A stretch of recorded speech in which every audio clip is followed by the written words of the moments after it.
திருச்சிற்றம்பலம். தென்னாடுடைய சிவனே போற்றி, எந்நாட்டவர்க்கும் இறைவா போற்றி. வெற்றி வடிவேல் முருகனுக்கு ஹரஹரோஹரா. ஐந்து கரத்தனை ஆனை முகத்தனை திங்கிழம்பிரை போடும் மேற்றனை நந்தி மகந்தனை ஞான கொழுந்தினை புந்தியில் வைத்தடி போற்றுகின்றேனே. பூழியர்கோன் வெப்பொழித்த புகழியர்கோன் கள்ளல் போற்றி, ஆழிமிசை கழ்மிதப்பில் அணைந்த பிரானடி போற்றி, வாழி திரு நாவழும் வன் தொண்டர் பதம் போற்றி, ஊலிமலி திருவாத ஊரத்திரு தாழ் போற்றி. வெற்றி வடிவேல் முருகனுக்கு அரோகரோகரா. அருணகிரிநாத பெருமான் மலரடிகள் போற்றி போற்றி. விருப்புடன் உபய சரணமின் மலரை வேண்டுவார் வேண்டுவதளிக்கும் பொறுப்புகள் தோறும் நின்றருள் ஒருவன் புகழினை அகநெக புகன்று கது புகுதகதிதனை காட்டும் கலையுணர் புலவர்கள் திலகம் திருப்புகழ் அருணகிரி அமதடிகள் திருவடி குருவடி தாமே, திருவடி குருவடி தாமே. வெற்றி வடிவேல் முருகனுக்கு ஹரஹரோஹரா.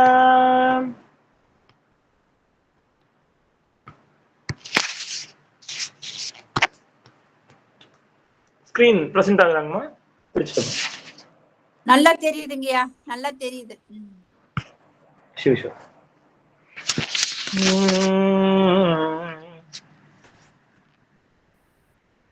ஐயா திருவடி சரணம், திருவடி சரணம், திருவடி சரணம்.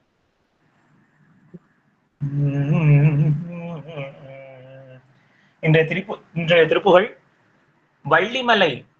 திருப்புகழ் வள்ளிமலை நம்ம நிறைய பாடல் நம்ம அடியனே எடுத்திருக்கேன். நிறைய பாடல் இருக்கு வள்ளிமலையில. அந்த மாதிரி வெள்ளிக்கு குவிக்கும் என்று தொடங்கக்கூடிய பாடல். இந்த பாடலுடைய ராகம் அசாவேரி ராகத்துல அமைந்திருக்கு. தாளம் ஆதி தாளம். ராகம் அசாவேரி. ரொம்ப டிஃப்ரெண்டா தான் நம்ம அருணகிரிநாதர் ஒவ்வொரு பாடலையும் தெரிவு செய்வார். அதுவும் இந்த பாடலுடைய இது அந்த சந்தத்திற்கு தகுந்த மாதிரி சில வார்த்தைகளை போட்டு அந்த வார்த்தைக்கான பொருள் கொஞ்சம் சூட்சமமா விளங்கும்படிதான் அமைச்சிருக்காரு. மேலோட்டமா பார்த்தோம்னா அதுக்கு பொருள் நமக்கு புரியாது. பெரிய இது ரொம்ப பெரிய சூட்சமா இருக்கும். ஆனா பாட்டுடைய மீனிங் ரொம்ப அழகான மீனிங். அதை ரொம்ப உள் பொதிந்து சந்தத்திற்கு ரொம்ப முக்கியத்துவம் கொடுத்து இந்த பாடலை அவர் எழுதியிருக்காரு. இப்போ நிறைய பாடல தனத்தன தான தந்த தனத்தன அப்படி எல்லாம் இருக்கும்.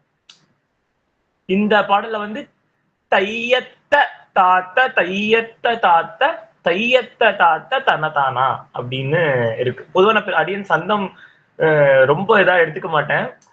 இந்த பாடல எதுக்கு நான் சொல்றேன்னா, இந்த சந்தம் வித்தியாசமான சந்தம். தையத்த அப்படின்னு இந்த ரொம்ப தையான அந்த பதத்தை யூஸ் பண்ணியிருக்காரு.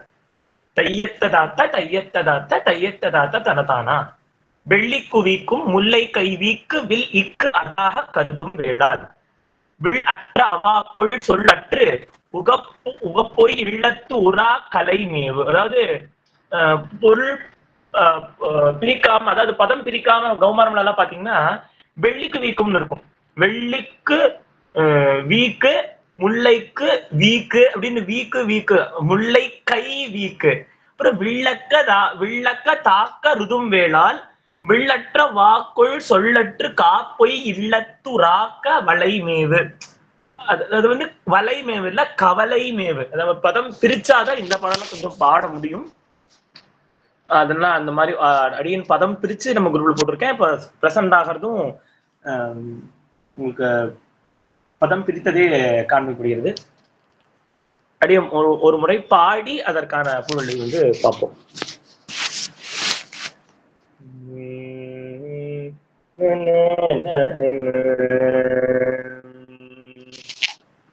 வெள்ளி குவிக்கும் முல்லை கைவீக்கு வெள்ளி கதாக கருதும் வேளால் வெள்ளி குவிக்கும் முல்லை கைவீக்கு வெள்ளி கதாக கருதும் வேளா இல்லற்றவாக்குள் சொல்லற்றுகா பொய் இல்லத்துறா காவலை மேவு பல்லத்தி வாய்க்க அள்ளல் படாக்கை நல்லில் புறா சமயமாறின் பல்லத்தி வாய்க்க அல்லல் படாக்கை நல்லில் புறா சமயமாறின் பல்லர் தமார்க வள்ளற்கர் மூர்க்கர் கல்வி களாத்து அலையளாமோ அல்லை கொள்வாத்தை சொல்லிக்கிதம் மொத்து சொல்கு குடம் மாத்த இளையோனே அல்லை கொள்வாத்தை சொல்லிக்கிதம் மொத்து சொல்கு குடம் மாத்த இளையோனே அள்ளு குமாற்றின் மேல் புக்கு அள்ளு குமாற்றின் எள்ளுக்கு மேல் புக்கு எல்லைப்படா கருணை வேணே வல்லை குமேற்ற தில்லை குமேற்ற வள்ளி குமேற்ற அருள்வோனே வள்ளி குளாத்து வள்ளிகள் காத்த வள்ளி குளாத்து வள்ளிகள் காத்த வள்ளிக்கு வாய்த்த பெருமாளே வள்ளிக்கு வாய்த்த பெருமாளே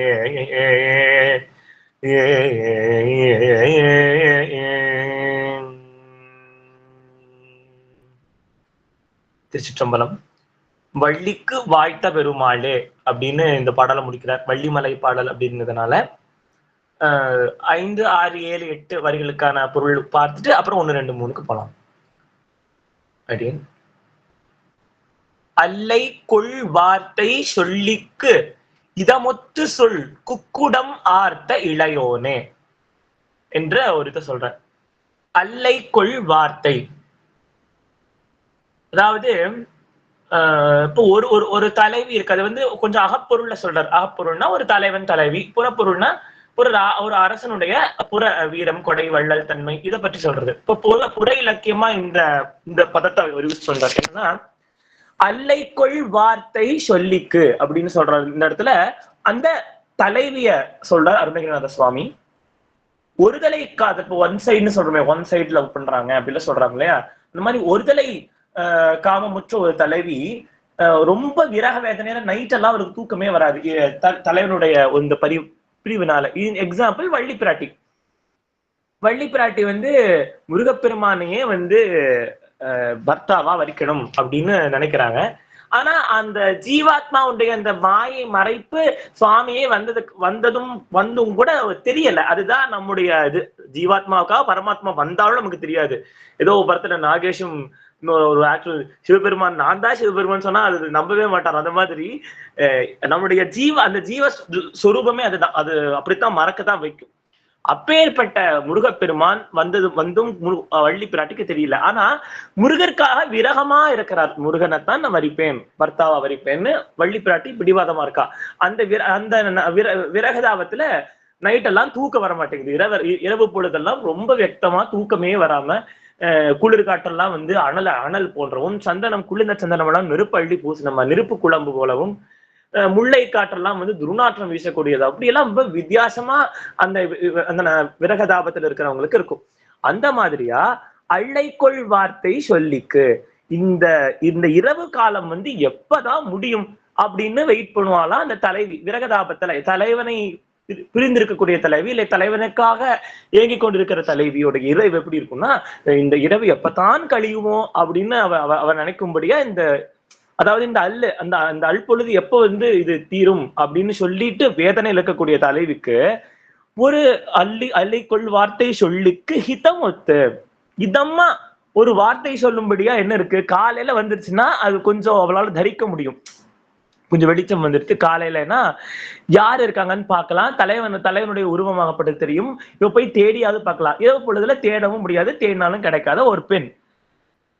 அதற்கு இதமாக இரவு பொழுது முடிந்து பகல் தொடங்கியதுன்னு சொல்லி இப்பவுமே நம்ம வந்து அலாரம்னு வச்சுக்கிறோம். அந்த காலத்துல நேச்சுரல் அலாரமா வந்து குக்குடமாகப்பட்ட நம்முடைய சேவல் இருந்தது. சேவலுக்கு குக்குடம்னு ஒரு பேர் இருக்கு. நமக்கு வந்து ஆறிரு தனந்தோள் வாழ்க பாடும்போது கூட நம்ம குக்குடம் வாழ்க, நம்ம குக்குடம் வாழ்க, செவ்வேலேறிய மங்கை வாழ்கன்னு மயிலையும் சேவல், முதல்ல சேவலை சொல்லிட்டு தான் மயில் சொல்றாரு இந்த இடத்துல. அப்பேற்பட்ட சேவலை உடைய முருகப்பெருமானேன்னு சொல்லி இந்த 5வது பதத்துல சொல்றாரு.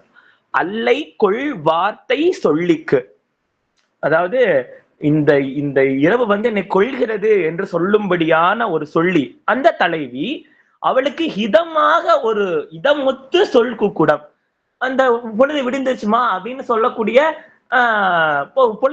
பொழுது விடிஞ்சிருச்சுன்னு சொன்னா அப்பெல்லாம் தெரியாது இல்லையா, 3:30 மணிக்கு பொழுது விடியுது, நமக்கெல்லாம் 7-8 மணிக்கு விடியுது. அப்ப அந்த வைதீகமா இருக்கிறவங்களுக்கெல்லாம் 3:30 மணிக்கே விடிஞ்சிடும். அது தெரிவிக்கும்படியாக அந்த சேவல் கொடுக்குது. நடுஜாமத்தை போய் ஸ்நானம் பண்ணக்கூடாது, அது பாவம். அதனால 3:30 மணிக்கு எல்லாம் கோக்கரக்கோன்னு கூவன உடனே இந்த தலைவி வந்து குளிச்சுட்டு நம்ம வந்து இறைவனை தேடலாம், நம்ம காதலனை தேடலாம் அப்படின்னு கிளம்புவா. அதற்காக இந்த ஹிதம் உரைக்கும்படியாக இந்த குக்குடம் கூவுகிறது. அந்த குக்குடம் யாரோடது? முருகப்பெருமானோடது. அப்பேற்பட்ட குக்குடத்தை வைத்துக் கொண்டிருக்கக்கூடிய முருகப்பெருமானே, குக்குடம் மார்த்த இளையோனே, அள்ளுக்கும் ஆற்றின் எள்ளுக்கும் மேல் புல்கு எல்லை படா கருணை வேளே. அதாவது அள்ளுக்கும் ஆற்றின், இதே மாதிரி அள்ளுங்கிற பொருள் வந்து இரவுன்னு பார்த்தோம்.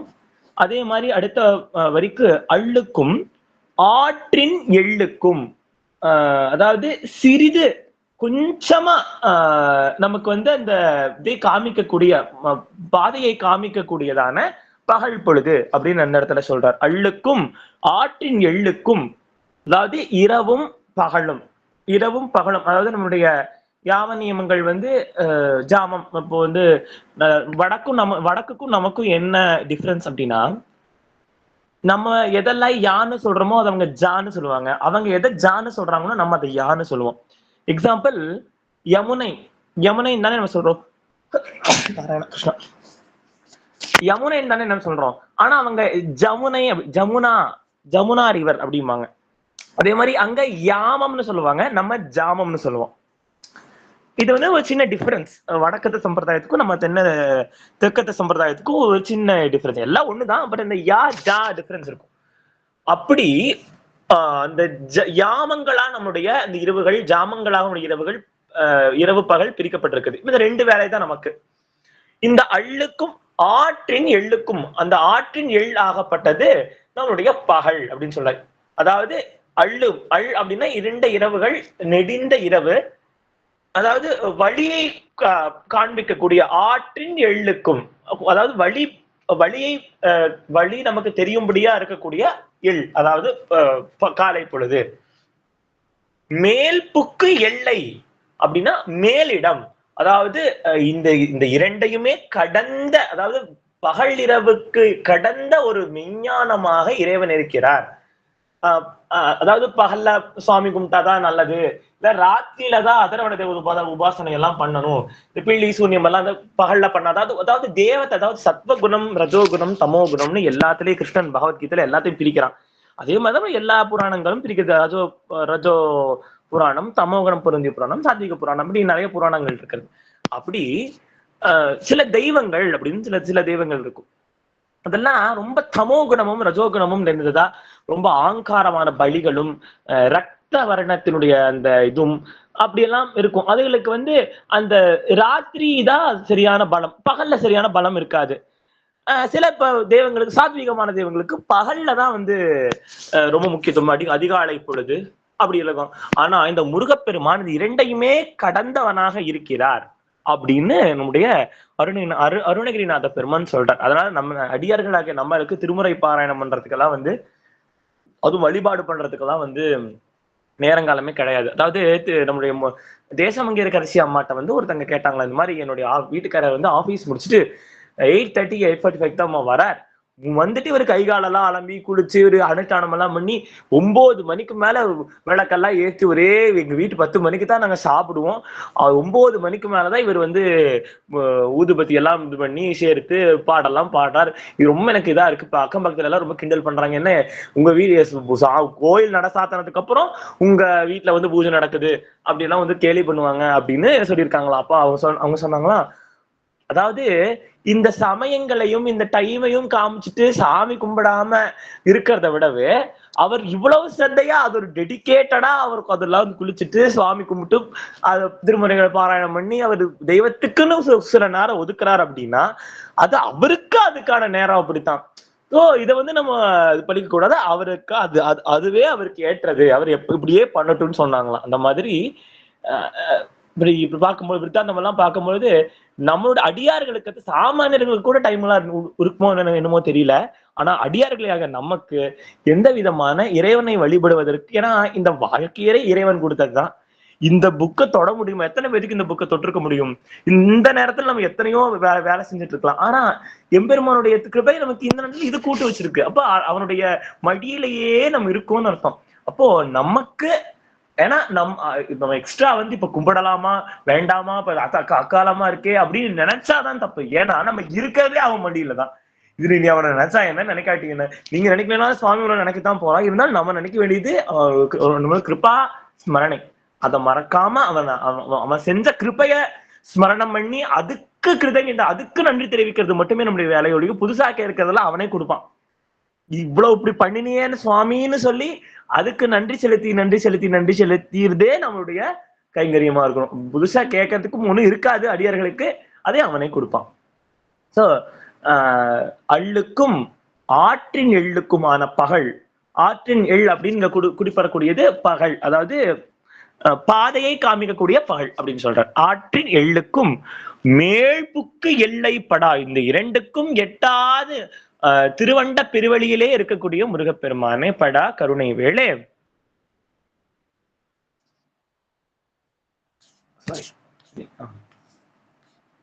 வள்ளைக்கும் ஏற்றர் தில்லைக்கும் ஏற்றர் வள்ளிக்கும் ஏற்றர் அருள்வோனே. வழி அழகிய ரிஷப வாகனத்தை உடையவர் சுவாமி நம்முடைய சிவபெருமான்.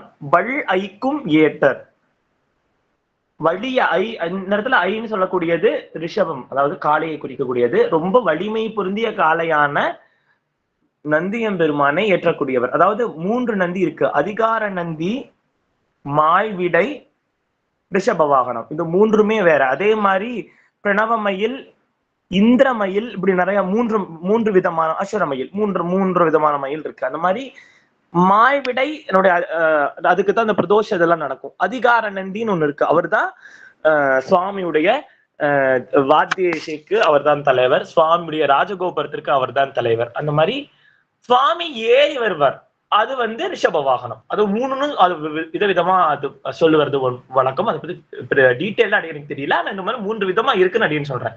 அப்படி ரொம்ப வலிமை பொருந்திய காளை வாகனத்தை உடையவரும் அதில் ஏறி பவனி வருபவருமான சிவபெருமான்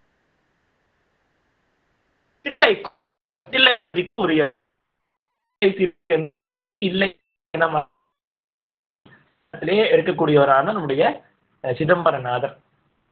தில்லைன்னு சொன்னா தில்லைக்கே 1 மணி நேரம் ஆயிரும். அப்பேற்பட்ட தில்லை, அப்பேற்பட்ட பிரகாரங்களையும், சிவகாம தனி சக்தி பீடமாக, தில்லை கோவிந்தநாதர் தனி திவ்ய தேசமாக, பாடல் பெற்ற ஸ்தலமாகவும், சைவர்களுக்கு கோயில் என்று சொல்லக்கூடிய அந்த சிதம்பரம், பேர்பட்ட சிதம்பரம், அந்த சிவகங்கை குளமாகட்டும், அப்பா என்ன அழகு! அந்த கோபுரம் எல்லா சைவர்களுக்குமே பிடித்தமான இடம். அதாவது ஏதோ ஒரு குறை சொல்ல, ஆலவாயா எனக்கு பிடிக்காது அப்படின்னு சில பேர் சொல்லலாம். நம்மளுடைய ஞான சம்பந்தரையே தீ வச்சவங்க, அதனால அவங்களுக்கு பிடிக்காதுன்னு சொல்லலாம். அப்படி ஒவ்வொரு கூட நம்ம குறை சொல்லிடலாம். சுந்தரரா, ஐயோ சுந்தரர் சுவாமியை நம்ம ஒரு விரல் மிண்டரா இருந்திருந்தா சுந்தரரை திட்டக்கூடிய அருகதை நமக்கு இருந்தா நம்ம சொல்லலாம். இந்த மாதிரி சுந்தரமூர்த்தி நாயனார் பிறந்த ஒரு, ஐயோ வேண்டாம், அவரு சுவாமி ரொம்ப வேலை வாங்குவார், சாமி ரொம்ப இழி செயலெல்லாம் செய்ய வைப்பார் அப்படின்னு சொல்லி நம்ம சொல்லலாம். அந்த மாதிரி எதை வேணாலும் சொல்லி தட்டி கழிச்சாரா. தில்லைய எந்த சைவராலையும் தட்டி கழிக்கவே முடியாத ஒரு ஸ்தலம். ரொம்ப செல்ல பிள்ளை அப்படின்னு சொல்லலாம் தில்லை நமக்கு. அப்பேற்பட்ட தில்லைக்கு ஏற்றவராகவும் அந்த சிவகாம சுந்தரி வள்ளியாகப்பட்ட அதாச்சும் வள்ளி அப்படிங்கிறதுக்கு கொடின்னு அர்த்தம். சம்ஸ்கிருத வார்த்தை தான் அந்த வள்ளிங்கிறது. தமிழ் படுத்தணும் அப்படின்னா அந்த வள்ளின்னு 2 சுழி, அதாவது அந்த சுழி பள்ளிக்கு வரதா அந்த லாவா வரும். சிறப்பு நகரம்ல அந்த பள்ளிக்கு வர லா வரும். வள்ளின ஆமா, வள்ளின லாவா, ஆமா இந்த மாதிரி வள்ளி அதே நேரத்துல வள்ளி அப்படின்னு போட்டிருக்காரு. வள்ளிக்கும் ஏற்ற அருள்வோனே, வள்ளி குழாத்து வள்ளிக்கள் காத்த வள்ளிக்கு வாய்த்த பெருமாளே. வள்ளி குழாத்து அதாவது வள்ளி கிழங்குகள் அப்படின்னு சொல்லக்கூடிய அது நெருங்கிய, அது குமிழ்ந்து இருக்கக்கூடிய அப்படின்னு அர்த்தம். அந்த வள்ளி கிழங்கு இல்ல வள்ளி செடி நிறைந்து இருக்கக்கூடிய வள்ளிக்கள் காத்த, வள்ளிமலையின் மேல் இருக்கக்கூடிய, வள்ளிக்கள்னா வள்ளிமலை, வள்ளி கள் காத்த, கள் கொண்டு அவ அந்த பட்சிகளை எல்லாம் ஆலோலம் பாடி விரட்டினா, அப்ப அந்த வள்ளி கள் காத்த அப்படின்னா சொல்லலாம். வள்ளி குழாத்து, அதாவது இந்த ஃபர்ஸ்ட் வள்ளி குழாத்துக்கு வள்ளி கிழங்குகள் குழாமாக இருக்கக்கூடிய இடம். வள்ளி குழாத்து வள்ளிக்கள் காத்த, வள்ளிமலையின்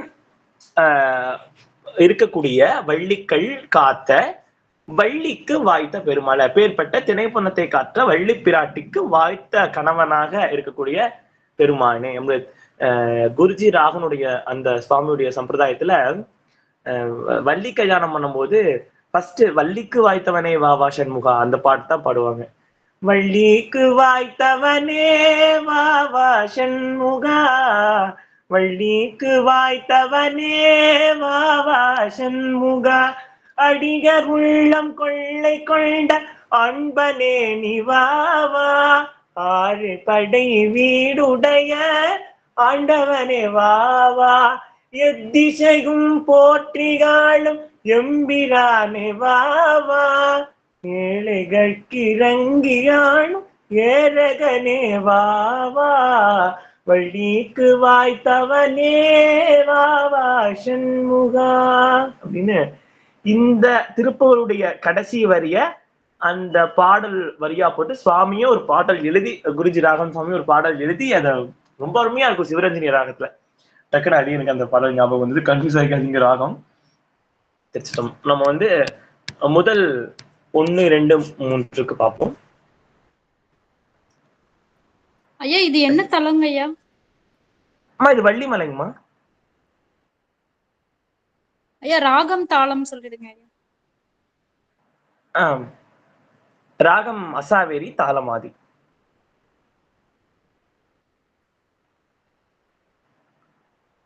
வெள்ளிக்கு வீக்கும் முல்லை கை வீக்குவில் இக்கு அதாக கருதும் வேளால். இந்த இடத்துல மன்மதனுடைய பிரபாவத்தை சொல்றார்.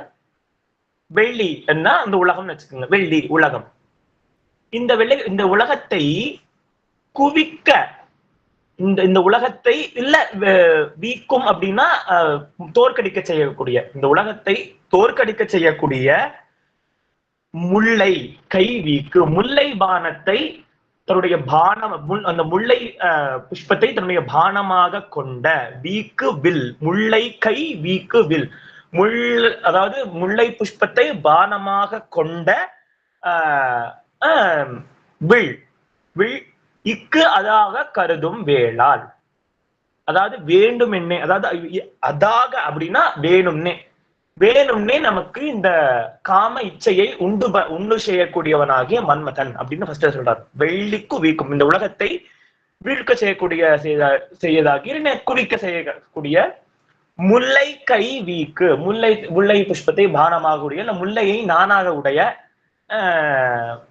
அந்த மன்மதன் வேணும் என்றே, அதாவது கருதும் வேளால், முருகவேல் காமவேல்.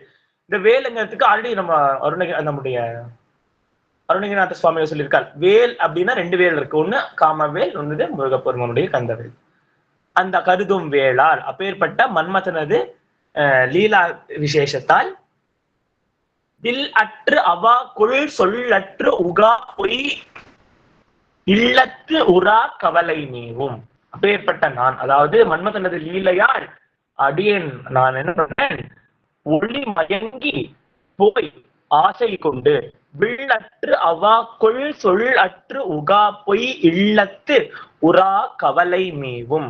அப்பேற்பட்ட பானத்தினால் என்னுடைய அந்த திருமேனி பிரகாசம் எல்லாம் குன்றச் செய்து அதில் ஆசை கொண்டு சொல்லற்று போய் மனமெல்லாம் நெகிழ்ந்து போகும்படியாக இந்த பொய்யான வாழ்க்கையை வாழ்ந்து கொண்டிருக்கிறேன் அப்படின்னு சொல்றார்.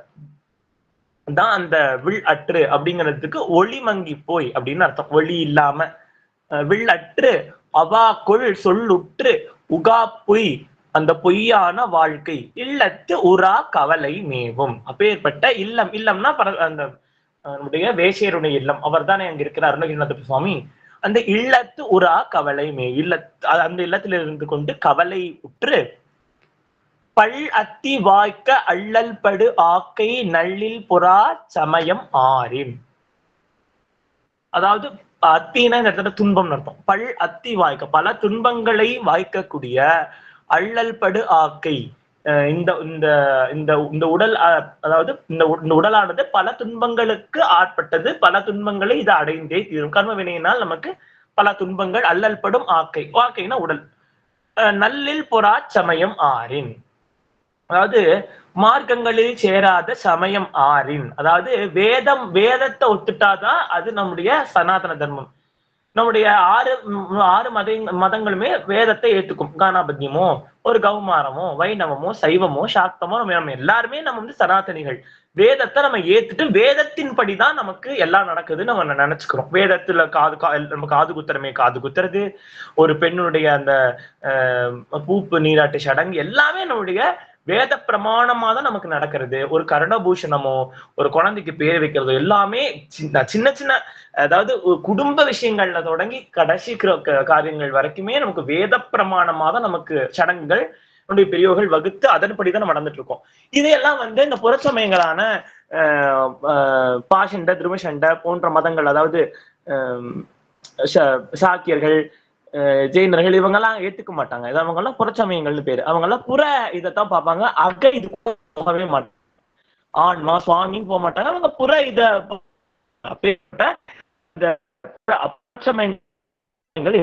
அப்பேற்பட்ட நல் இல் புறா, நல்ல வீடு பேற்றை அடைய முடியாத சமயம் ஆதின் பல் அத்த மார்க்க வள் அர்கர் மூர்க்கர் கல்வி களாத்து அமையலாமோ.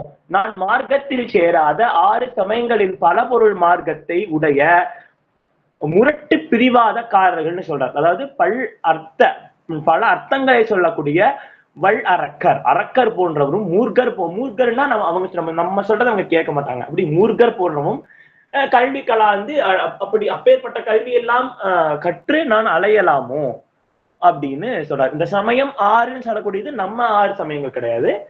இது அந்த நம்மளுடைய வேத மார்க்கத்தை ஏற்றுக்கொள்ளாத பாஷண்ட மதங்கள், அதாவது ஜெயினர்கள், புத்த சமயத்தில் சேர்ந்தவர்கள், நிறைய மதங்கள் அந்த காலத்துல இருந்தது.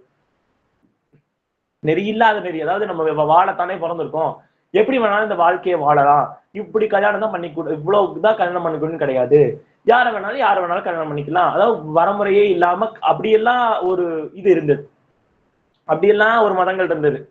ஏன் இப்படி ஒருவனுக்கு ஒரு தீன் வைக்கிறீங்க, வாழ்க்கை வாழ்வதற்கு தானே ஒரு நெறி இல்லாத மார்க்கங்களை மக்களுக்கு புகட்டி கொண்டு காப்பாளிகர்கள் போல நிறைய பேர் நிறைய விதமா இருந்தாங்க.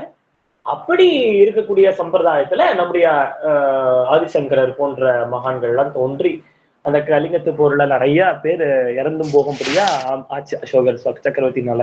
அப்ப நிறைய பேர் நம் மனுஷர்களை தின்பும்படியாகவும் ஒரு வெறுத்து இந்த இந்த பாரத தேசமே வெறுத்து போய் இவ்வளவு மக்கள் செத்து போய் என்னத்த போய் இந்த மாதிரி ஒரு நெறியில்லாத வாழ்க்கையை வாழ்ந்துட்டு இருந்தாங்க. அப்பதான் நம்முடைய ஆதிசங்கரர் தோன்றி என்ன சனாதன தர்மம் இப்படி இருக்குன்னு சொல்லி அவர் சண்மதங்களை ஸ்தாபித்து நம்முடைய ஸ்ருங்கேரி மாதாவுடைய உதவி கொண்டு காஷ்மீரம் போய் அவருடைய அந்த சித்தாந்தத்தை நிலைநாட்டி அத்வைத பிலாசபியை சொல்லி எத்தனை அவரோட தோன்றலுக்கு அப்புறம் தான் ராமானுஜன் மற்றவர் அடுத்தடுத்து போன்ற மகான்கள் எல்லாம் தோன்றி அவங்க சம்பிரதாயத்தை வளர்த்து இப்பயே நம்ம கூட ஒரு லட்டு மாதிரி நம்ம கையில கொடுத்துருக்காங்க. இத பாராயணம் பண்றதுக்கு கூட நமக்கு வலிக்கிறது. அப்பேற்பட்ட சூழ்நிலையில நம்ம இருக்கோம். அதாவது யஜ்யங்கள்லாம் செய்ய முடியாது. ஏன்னா அந்த சுத்தமான வஸ்துக்கள் நமக்கு கிடைக்கிறது இல்லை. அதெல்லாம் வந்து யஜ்யங்களோ தவங்களோ தான தர்மங்களோ இதெல்லாம் வந்து நம்மளால இப்ப செய்யவே முடியாது. ஏன்னா எந்த பொருள் சுத்தமா இல்லை.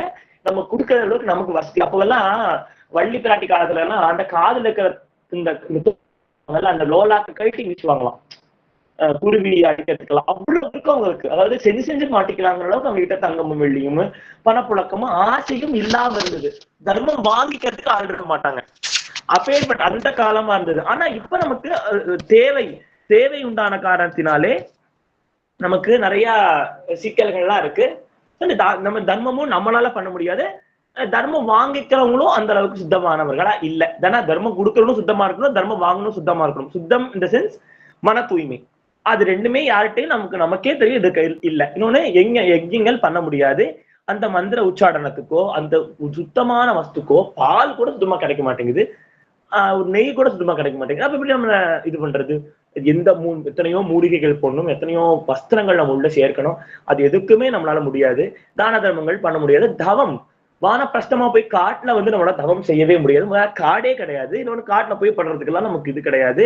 வீட்டுலதான் பண்ணானா வீட்டுல பண்ணவே முடியாது. அது காடு எவ்வளவோ தேவலைன்னு சொல்லலாம். அப்படி எந்த விதமான தர்மங்களையும் நம்ம அனுஷ்டிக்கவே முடியாது. நம்ம இந்த கலியுகத்துல ஒரே ஒரு இது நாம சங்கீர்த்தனம்னா எம்பெருமானுடைய புகழை பாடுவது. நமக்கு புகழ் புதுசா பாடணும்னு அவசியம் கூட கிடையாது. இந்த மாதிரி திருமுறைகளையும் திருப்புகளையும் எடுத்து உட்கார்ந்து பாராயணம் பண்ணினாலே என்ன புண்ணியம். சுவாமிக்கு ரொம்ப பிடிச்ச கைங்கரியம் வந்து பாடுறதுதான். அது எல்லாத்துக்குமே கிடைச்சிடாது. கிடைச்ச நம்ம அதை கரெக்டா யூஸ் பண்ணணும் அப்படின்னு நம்ம இது பண்ணிக்கணும். ஏன்னா சுவாமிக்கு பாடுறது ரொம்ப இஷ்டமான ஒரு இது. 2 பேர் யாரோ பாடிட்டு இருந்தாங்களா, அவங்கள அப்படியே தூக்கி குண்டலமா மாட்டிட்டாரு. அவர் தோடும் ஒரு குண்டலமா சிவபெருமான் மாட்டிட்டான்னு சொல்லி எங்க திருமுறை ஆசிரியர் சொல்லுவார். 2 ஓதுவார்கள் அவங்க பாடுறதே யாருமே கேட்கவே இல்லையா.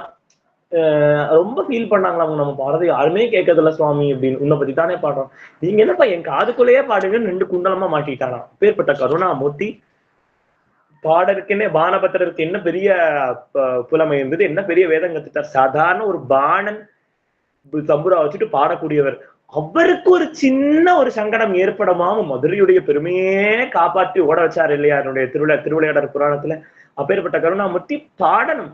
அவனை பாடி ஆடி அகம் கழிந்து இசை பாடி பாடி கண்ணீர் மழை அப்படின்னு அவனை உருகி பாடி அந்த பாடலின் மூலமா நமக்கு ஒரு மூமெண்ட் கிரியேட் ஆகும். அதுதான் ஆட்டம்.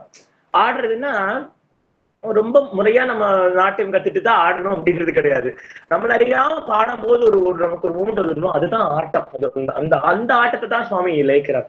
அப்பேற்பட்ட ஆடல் வல்லான் நம்முடைய ஆடலையும் பாடலையும் ஏற்று நமக்கு அனுகிரகம் செய்வார். ஒரு படி இந்த பாடலை பாடி நம்முடைய இதை நிறைவு செய்வோம்.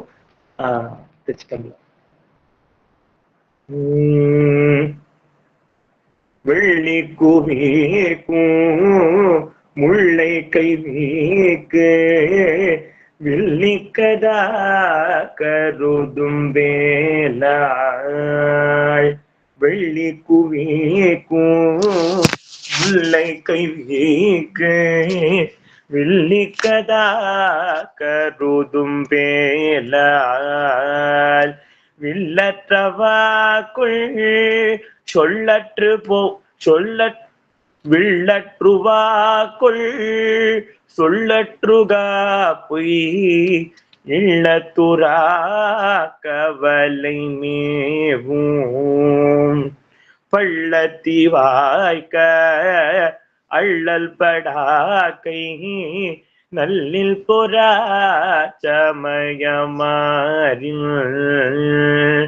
பள்ளத்தமார்க்க வல்லற்கர் மூர்க்க பள்ளத்தமார்க்க வள்ளற்கர் மூர்க்க கல்விக்கலா தலையலாமோ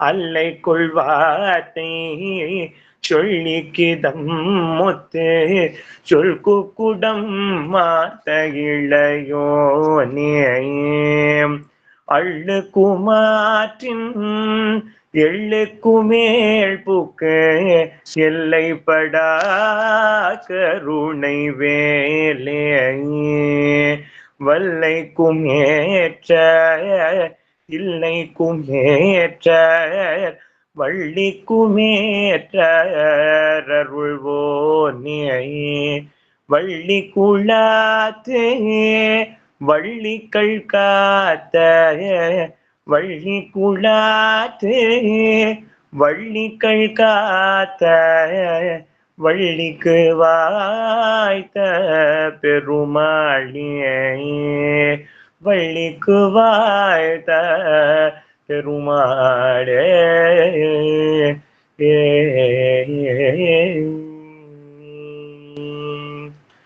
வள்ளி குழாத்து வள்ளிகள் காத்த வள்ளிக்கு வாய்த்த பெருமாளுக்கு ஹரஹரோஹரா வேலும் மயிலும் சேவலும் துணை. பிரேமம்மா ஐயா வாழ்த்து பாடு பாடிடுங்கய்யா. நீங்க பாடுங்கம்மா. சரிங்கய்யா. வான்மையில் வழாது பெய்க மழி வளம் சுரக்க மன்னன் கோன்முறை அரசு செய்க குறைவிலாது உயிர்கள் வாழ்க நான்மறை அறங்கள் ஓங்க நல்தவம் வேள்வி மல்க மேன்மை கொள் சைவ நீதி விளங்குக உலகமெல்லாம் மேன்மை கொள் சைவ நீதி விளங்குக உலகமெல்லாம் ஆறிரு தடந்தோன் வாழ்க அருமுகம் வாழ்க வெற்பை கூறுசை தனிவேல் வாழ்க குக்குடம் வாழ்க செவ்வேல் ஏரிய மங்கை வாழ்க யானி தன் அணங்கு வாழ்க மாறிலா வள்ளி வாழ்க வாழ்க சீரடியார் எல்லாம் மாறிலா வள்ளி வாழ்க வாழ்க சீரடியார் எல்லாம் வாழ்க சீரடியார் எல்லாம். திருச்சிற்றம்பலம். வெற்றிவேல் முருகனுக்கு அரோகரா. ஞானவேல் முருகனுக்கு அரோகரா. சக்திவேல் முருகனுக்கு அரோகரா. நன்றிங்கய்யா.